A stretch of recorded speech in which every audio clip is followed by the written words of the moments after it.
मी कुमार करजगी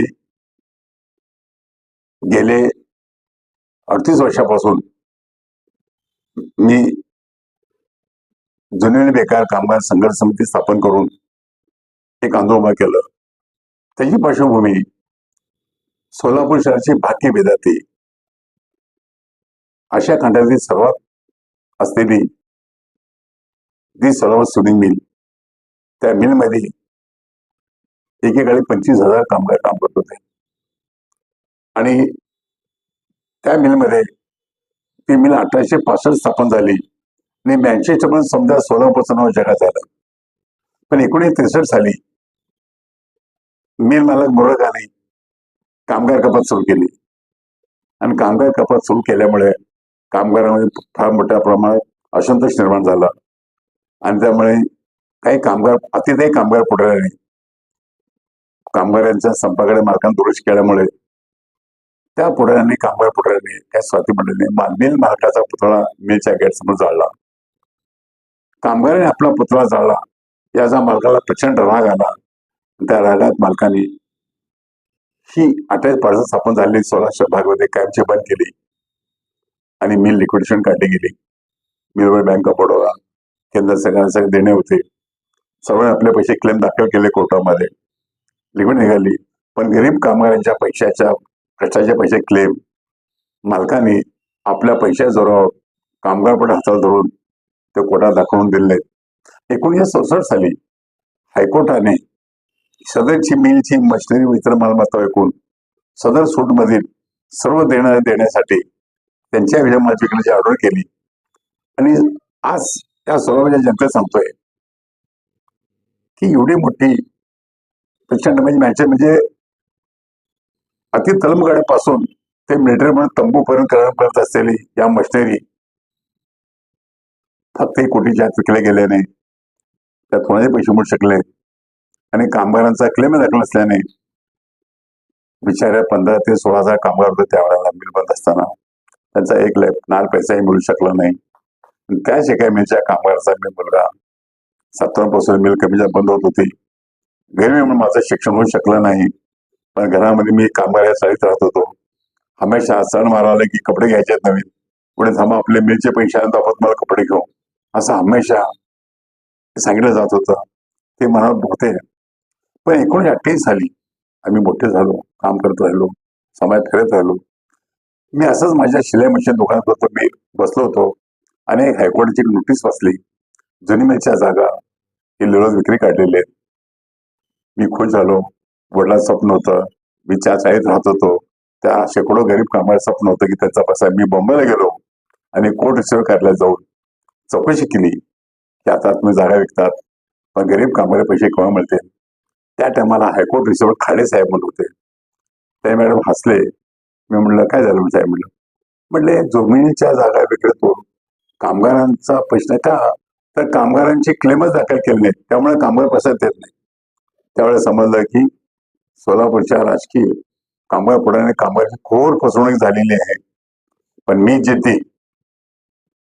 मी बॉम्बेमध्ये माझ्या वकील मंडळाला भेटलो. त्या वकिलाने सर्व मला सांगितलं, अरे म्हणले आता 25 वर्ष झाले, म्हणले 63 सालापासून मशिनरी विकल्या, सर्व बंद झाले, आता कसं क्लेम दाखल करते? एवढा मोठा लॉंग पिरियड गेला, डिलो कोंडून एवढं होऊ शकत नाही, होणार नाही. अरे असं होऊ शकतंय का? म्हटलं का तर माझ्या आजोबाने, माझ्या आईवडिलांनी शेती होती, त्या शेतीवरती 2,000 रुपयाचं कर्ज काढलं होतं विहिरीसाठी. त्या विहिरीला पाणी लागलं नाही, मग माझे आजोबा स्वतः पैसे भरू शकले नाहीत. पुढे ते गव्हर्नमेंटचे पैसे 2,000 रुपये वसूल करण्यासाठी माझ्या वडिलांना नोटीस येत होत्या. मग सरकार जर आपले पैसे वसूल करण्याचं वाटतं ते काम करू शकतं, कायद्याचा भाग असो, मग गरीबाच्या कामगारांचा पैसा काय मिळू शकत नाही. मी जिद्दीला पडलो.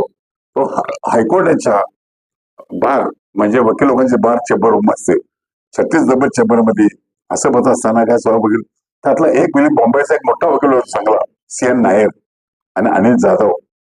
म्हणजे तुम्हाला कामगारांना पैसे द्या, तुमची हिंमत आहे काय? म्हणले. मी हसलो. साहेब मी काय कामगारांचा मुलगा आणि पैसा किती हे महत्व नाही आहे, पण ज्या कामगारांनी आपलं कष्ट केलेलं आहे आणि त्यांचा पैसा त्यातून येणार त्याचा अपेक्षा होती ती, तर त्यासाठी जर या सर्व कामगारांचा त्यांचा आपल्याला समाधान मिळत असेल त्यांना समावत असेल, साहेब कामगारांना कोण पैसे देत असेल तर माझ्याकडे एवढी हिंमत आहे, मी हायकोर्टाच्या 6व्या मजल्यावर जीव द्यायला तयार आहे. पण नाही नाही नाही म्हणले, एक काम करा म्हणले. काय? बॉम्बे हायकोर्टाचे चीफ जस्टिस चंद्रशेखर धर्मासाहेब ही फार चांगली व्यक्ती आहेत. तुम्ही दुपारी जेवण्या सुट्टीमध्ये त्यांच्या कॅबिन अंटीच्या बसून त्यांचे पाय धरा आणि त्यांना कामगारावर झाल्या अन्यायाची कल्पना द्या. झालं तर तुमचं कामाला मदत होईल, नाहीतर तुम्हाला जेल पाठवतील. मी ठरवलं कामगारांना पैसा द्यायचाच म्हणून. आणि चालेल, मी चीफ जस्टिस कॅबिनच्या बाहेर थांबलो. दुपारी 2 वाजता जेवणाची सुट्टी झाली. जेवण सुट्टी झाल्यानंतर जसं मला वकील साहेब ज्या सांगितलं त्यापैकी घेतलो आणि चंद्र धर्मासाहेब मुंबई हायकोर्टाचे चीफ जस्टिस चंद्रशेखर धर्मासाहेब पाय धरले आणि गळ्यावर सांगितलं, मला देवान तेव्हा परमेश्वर सिद्धरामेश्वरचा आशीर्वाद की मला ऍक्टिंग चांगली जमली. त्या ऍक्टिंग वरती मला जजांनी उठवलं. त्यांचा जेवणाचा टाइम होता, तर मला त्याने सँडविच खा नाही मला खाऊ वाटलं आणि बार कौन्सिलचे जनरल सेक्रेटरी त्यांना बोलवलं आणि मला म्हटलं हे काम लिहून घ्या आणि संध्याकाळी 5 वाजता. आम्ही पुन्हा त्यांच्या 5 वाजता गेलो. मला मी सगळं चीफ बार सांगितलं. चीफ जस्टिस म्हणाले, चीफ जस्टिस दुसऱ्या दिवशी MM वैद्यांना सांगितलं बार सेक्रेटरीना की उद्याच्याला कोर्ट रिसिव्हर आणि लिक्विडेटरला घेऊन या. तर ते दोघं दुसऱ्या वेळी सकाळी 10 वाजता चीफ जस्टिस कॅबिनेट आम्ही सर्व बसलो आणि चीफ जस्टिसनी कोर्ट रिसिव्हर हायकोर्ट आणि कोर्ट लिक्विडेटर हायकोर्ट यांना जुनवीच्या बाबतीत सर्व चौकशी केली असता जेव्हा त्या रिझल्ट सांगितलं तेव्हा चीफ जस्टिसला खात्री पटली की गरीब कामगारावरती फार अन्याय झालेला आहे. त्या चीफ जस्टिसने मला मदत केली. 2 वकील, एक कौन्सिल आणि 25,000 रुपये सर्व डॉक्युमेंटचं कागदपत्र त्या मला ते दिलं. मी सोलापुरात आलो. 9 ऑगस्ट 1988 रोजी क्रांती दिनानिमित्त मी जुनी मिल बेकार कामगार संघ स्थापन केली. कामगार चाळीथरा असल्यामुळं मी सर्व कामगार ज्या वारसांना एकत्र करून एक समिती स्थापन केली. रजिस्टर नाही, ट्रस्ट काही नाही. जुनी मिल बेकार कामगार ट्रस्ट केला आणि लोकांना आव्हान दिलं की तुम्ही तुमच्या नावं पत्ता काय कार्ड असेल घेऊन या. 5 लोक बसवले. आम्ही सर्व यादीत नावं तयार केले आणि कोर्टात बसून ही यादी 25 वर्षानंतर कामगारांचे केम हायकोर्टात दाखल केले आणि हायकोर्टाचे त्यावेळचे न्यायमूर्ती जस्टिस काझी यांनी अशी ऑर्डर दिली, जमिनीच्या जागा विक्रीतून कामगारांना अग्रक्रमाने त्यांचा पैसा द्यायचा, मग बाकी सर्व द्यायचा. मी खुश झालो आणि समान आलो. पण जेव्हा मी कोर्टवर पुन्हा गेलो, कोर्टवर सांगितलं साहेब आम्ही आता आमच्या कामगाराचे क्लेम दाखल केलेत, तर त्यांना जागा पैसे म्हणतात. तर कोर्ट हसले. त्यांनी काय सांगितलं की या जागेवर महापालिकेचं आरक्षण असल्याने अनेक गोष्टी असल्याने आणि या जागा 1,70,00,000 वरती कोणच घेत नाही. हो साहेब म्हणले जागा तर 100 कोटी जास्त किमतीचं नाही. मग मी पुन्हा चीफ जस्टिसने गेलो. चीफ जस्टिस मला म्हणाले आम्ही पुढे काय करू शकत नाही, जागेत तेव्हा तुम्ही जर भाग घेत असाल किंमत वाढवत असाल तर वाढवा, तो काम पैसे. मी काय केलं, मला जागा घ्यायचा काय समस्या, माझ्या सपनात सुद्धा जमिनीच्या जागा घ्यायचा विचार नव्हता. पण मला कामगारांना पैसे देणं, का तर मी एका कामगाराच्या पुढे जन्म घेतला होतो आणि त्या सर्व कामगारांच्या इच्छा पूर्ण करणं एक जिद्द होती. मग कमीत कमी जागेला 7 कोटी पण किंमत यायला पाहिजे. मी जागेचं काय केलं, लेला भाग घ्यायचा असेल तर 30 लाख रुपये भरावं लागत होते. मी जागेत 30 लाख रुपये भरले आणि जे बिल्डर लोक जागे बोलली होती त्याच्या डबल बोललो.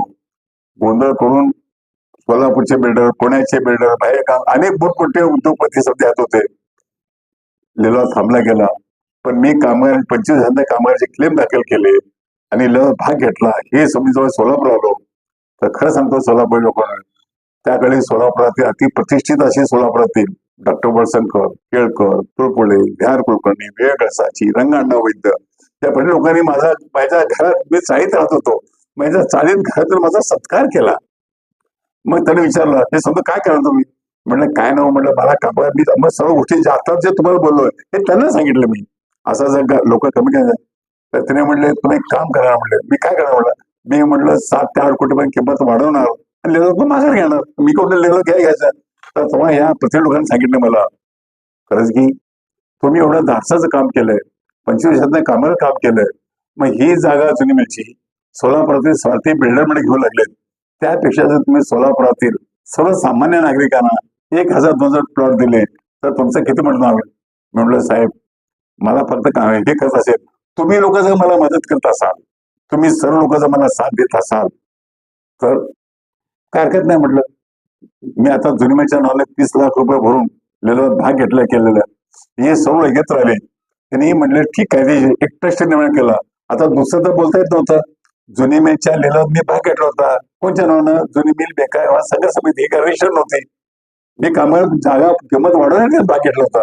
या सर्व प्रत्येक लोकांनी कायदेशीर तज्ञ म्हणलं, सोलापूरचे पहिले चार्टर म्हणलं तुरपुळे, सोलापूरचे टॉप वकील केळकर, हे सर्व म्हटलं. मग त्यांनी काही घटना तयार केली, एक ट्रस्ट तयार केला आणि त्या दक्ष समिती ते सर्व लोक माझ्या दक्ष समिती झाले. मी माझे कामगारचे वरच असं घटना तयार झाली. त्या घटनेमध्ये आणि तो धर्माकडे आम्ही दाखल केली. त्या उद्देशात काय होतं, जुनी जागा कोर्टातून आल्यानंतर त्या 16 लोकांना आव्हान करायचं, त्यांना या ट्रस्टच्या सजा सभासद करून घ्यायचं आणि सभासद झाल्यानंतर मग आपण काय करू, त्या जागा पुन्हा घेऊन संस्था करायच्या. त्याचे त्यांच्या ध्येय उद्दिष्टामध्ये, सदर ट्रस्टच्या ध्येय उद्दिष्टामध्ये जुनी मिल बेकार संस्था कार्यान्वित करणं, घेऊन संस्था राबवणे हे दाखल केलं होतं. पण या सोलापूरच्या स्वार्थी राजकीय बिल्डर मंडळींनी त्या चॅरिटी कमिशनरला चॅरिटी कमिशन ध्येय धोरणामध्ये घर बांधण्याचा उद्देश नसतो, ते राबवत येत नाही. त्यामुळे ते कॅन्सल केलं. कॅन्सल केल्यानंतर मला माझे डॉक्टर वसंकर, तोडपुळे, केळकर वगैरे काय म्हणले, कुमार आपण एक काम करू, लोकांना आव्हान करू, कुठल्याही सभासदाला आपल्या ट्रस्टचा सभासद करून घ्यायचं नाही, त्यांचे पैसे घ्यायचे नाही ट्रस्टमध्ये. कारण का, ज्यांना जुन्नरची जागा त्यावेळेला 400-500 रुपये फूट जागा होती किंमत जुन्नरची, आपण फक्त 20-30 रुपयात आपण जागा दिली तर ना होतं. मग ज्या सर्व प्रतिष्ठान मंडळी पेपर डिक्लेअर केलं, ज्या लोकांना जुन्नर जागेचे प्लॉट पाहिजे त्यांनी आपल्या स्वतःच्या नावे युको बँकेमध्ये खाते काढावे, स्वतःच्या नावे सेम खाते काढावं आणि त्या खात्यामध्ये पैसे भरावेत. ज्या पद्धतीने सोलापुरातल्या लोकांनी खाते पैसे भरले, मी जायला भाग घेतलो. मला अनेक अडचण त्रास दिली. मला मिलच्या मालकांनी 2 कोटी त्यावेळेला पैसे आम्हीच दाखवलं, जागाच आम्ही दाखवलं. पण मी एक आहे, ही सोलापूर एवढी प्रतिष्ठापणे माझ्या मागे उभा राहिली, हे काम करतंय. जाताना काय घेऊन जायचंय, मी येताना मोकळ्या हाताने आलोय आणि जाताना मोकळ्या हाताने जाणार आहे. हे सत्य. माझे वडील हे आध्यात्मिक पोथी पुराण करणारे, माझे आजोबा धोंडोपंत दादांचे चौथार, माझ्या शिकवण कोणती शिकवण, तुकाराम महाराजांच्या नातीने माझ्या आजोबांनी एक मला कडवं शिकवण होतं, ते मी पाठ केलं आणि मला म्हणले माझ्या आजोबा तुझ्या चाल पाठीमागं पांडव उभं राहील. ते मी पाठ केलं.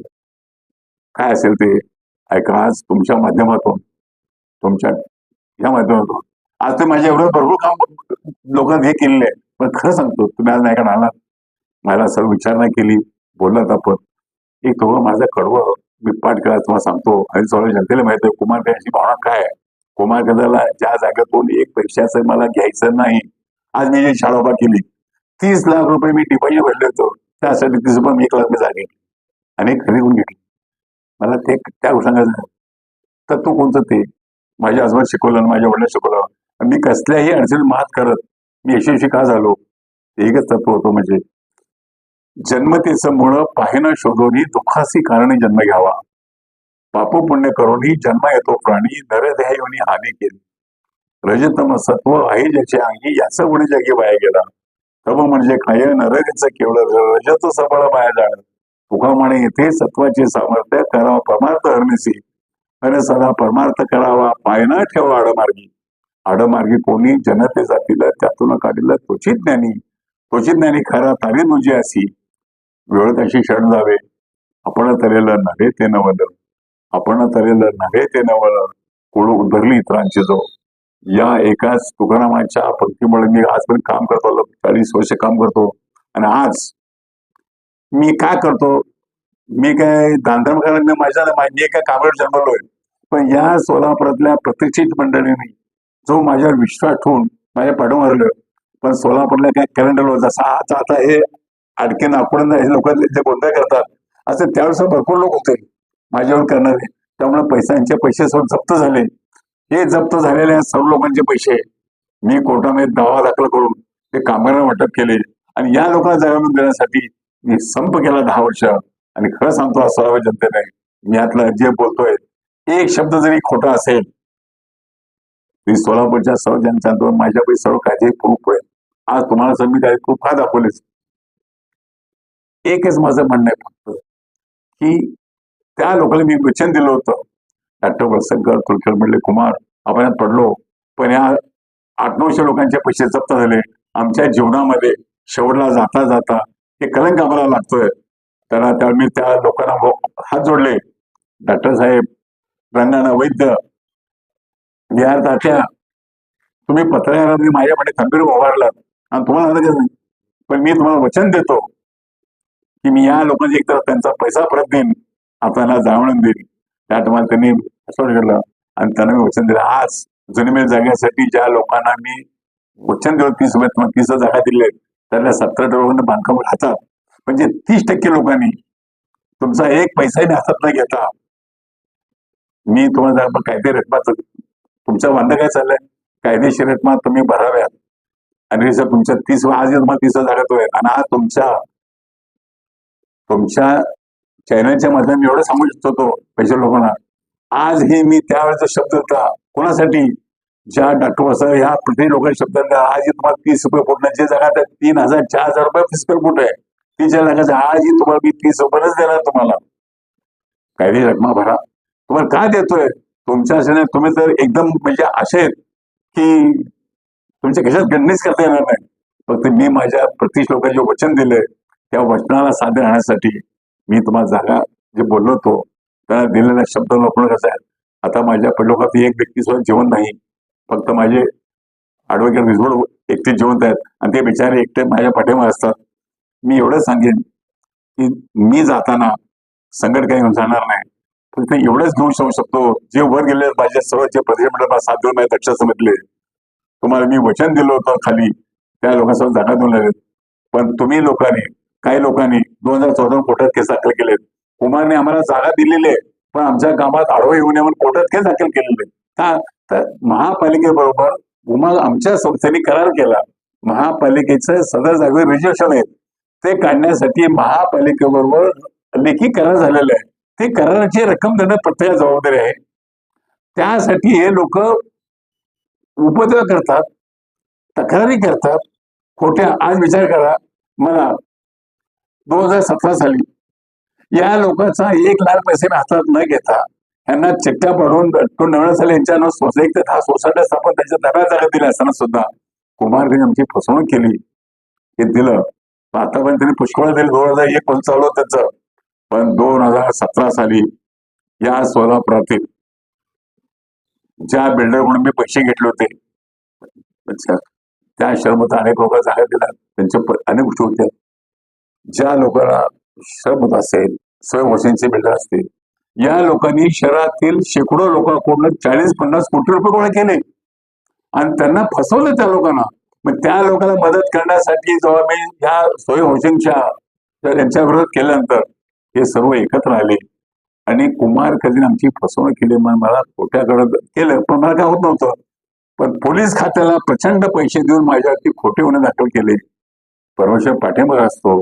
मी त्या सर्व गोष्टी मात करत आले आणि या सर्व गोष्टी मी जास्त का बोलत नाही, त्या सर्व गोष्टी न्यायपरिष्ठ आहेत. आणि या मला माहित आहे, या सोलापूरच्या सिद्धरामेश्वरच्या पवनगिरीतून मी कुठलाही स्वार्थ न बघता प्रामाणिकपणे काम करत आलोय आणि काम करत राहणार.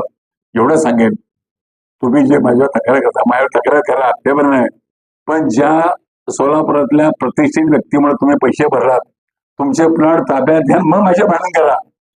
माझं का म्हणणं आहे, तर मला त्यांना मी वचन दिले तुमच्या जागा आज तुम्ही ताब्यात द्यायचे, म्हणजे मला कुठला नाही. आणि बाकी आज एवढे देऊन सुद्धा माझ्यापाशी 25 ते 30 कोटी रुपये जागा शिल्लक राहते माझ्यापाशी. आणि तुमच्यासारख्या 30 रुपये पूर्ण जागा येतो म्हणणाऱ्या तुम्हाला जे जागा मिळाली, त्यासाठी माझ्या कामगारांनी मेच्या गेट समोर 10 वर्ष सत्याग्रह केला. आणि त्यावेळेला मी माझ्या त्या सत्याग्रही कामगारांना वचन देत होतो, आपलं जागेचं काम झालं तर मी तुम्हाला या जागेतून तुमच्या घर बांधण्यास जागा देतो, हे त्यांना मी शब्द दिलेला आहे. आणि आज सांगतो, तुम्ही पत्रकार आहात, आज मग चॅनलच्या माध्यमातून मी सोलापूरच्या सर्व पत्रांना सांगेन, पण हे मी काम करू नये यासाठी या काही स्वार्थीच्या आता माझ्यावर बोलतात त्या अडकी आपण समजा खोटे करतात, तर त्यांनी शिक्षण पत्र दिले. आता जे लोक बिचार राहायला आले तिथं राहतात, मला त्यांचे घर त्यांच्या नावानं उतारे करून द्यायचे.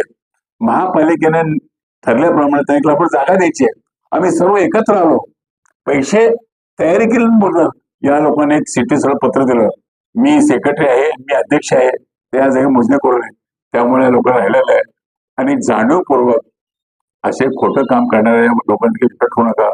मी एवढं सांगेन, ज्या लोकांनी अजून आपले घर ताब्यात घेतले नसतील, तुम्हाला 99 साली दिले, मी आता घेत नाही तुम्हाला काय, पण 1999 साली चिठ्ठी पद्धतीने तुमच्या घराचं वाटप केलेलं आहे. अजून 1.5 ते 200 लोक तुम्ही तुमचे प्लॉट घेऊन गेलेले नाहीत. अजून तुमच्या संस्था ताब्यात तुमच्या ताब्यात घ्या. तर त्या संस्था सुद्धा कशा बरखास्त करायच्या, कसं उलटवून करायचं अजून लक्षात दिलेले आहेत. कुठल्या बरखास्त झाल्या नाहीत. फक्त हिशोब दाखला करायचा आहे. हिशोब दाखल असेल तर कोणावर 5 पैसे घेतले नाहीत आपण, त्यामुळे हिशोबात सगळं वांदर राहणार नाही. पण आज तुम्हाला म्हणतो की हे सर्व गोष्टी करत असताना तुम्ही तुमचे 88 साली ज्या सर्व लोकांच्या प्रति लोकांच्या मान्यतेला जे पैसे गुंतवले होते, कुमार करजगी आजही तुम्हाला 30 रुपये स्क्वेअर फूट जागा द्यायला बांधिलकी आहे. आणि तुमच्यासाठी नाही, मी त्या शहरातल्या प्रतिष्ठित लोकांचे वचन दिलं होतं, त्यांच्यासाठी मी तुम्हाला विनंती करतोय, तुम्ही तुमचा प्लॉट घ्या आणि खुशाल माझी भानगड बसता. मला माहित आहे, जो प्रामाणिक असतो तो त्या पाठी परमेश्वर असतो. आणि मला एवढं माहित आहे की मी एवढं सांगेन, खोटं काम करणाऱ्या मनुष्य आपल्या बुद्धीने जगाला फसवतो, पण तो स्वतःला फसवू शकत नाही. माझ्या विरोधात मी किती खोट्या तक्रारी केल्या आहेत, पण तुमचा आत्मा साथ देईल. मी एवढं सांगतो, कुमार करजी आता शिकल्यामुळे 2 गोष्टी माझ्यापेक्षा आहेत. अन्याय गीतेमधलं एक मोठं वचन आहे, जाता तुम्हाला शेवट सांगेन. गीतेमध्ये वचन आहे, अन्याय करणारा पापी असतो, पण अन्याय सहन करणारा महापापी असतो. लक्षात राहू द्या. मी गीतेच्या वचनाप्रमाणे मी कधी अन्याय सहन करणार नाही, पण माझी शक्ती त्या परमेश्वराच्या कृपेनं नैतिकतेच्या जवळ राहील आणि तुम्हाला तुमची शिक्षा तो परमेश्वर देईल, हे मला पूर्ण खात्री आहे. मी सोलापूरच्या या अजून जागेचे पैसे लोकांना अजून विनंती करतोय, तुम्ही तुमचे प्लॉट घेऊन जावा. आणि जे लोक राहत आहेत त्या लोकांना त्यांच्या घरात त्यांच्या स्वतःच्या नावाला सीटे सेवा उतारा करण्यासाठी जे तुम्ही खोटी तक्रार दिलेले आहेत, ते कृपा करून तुमच्या मागे करून घ्या, तुमचंही कल्याण करून घ्या. त्या लोकांना चांगलं द्या, खोटं तुमच्या संग जाता येणार नाही आणि ते तुमच्या घरादाराला पिडल्याशिवाय राहणार नाही. एवढं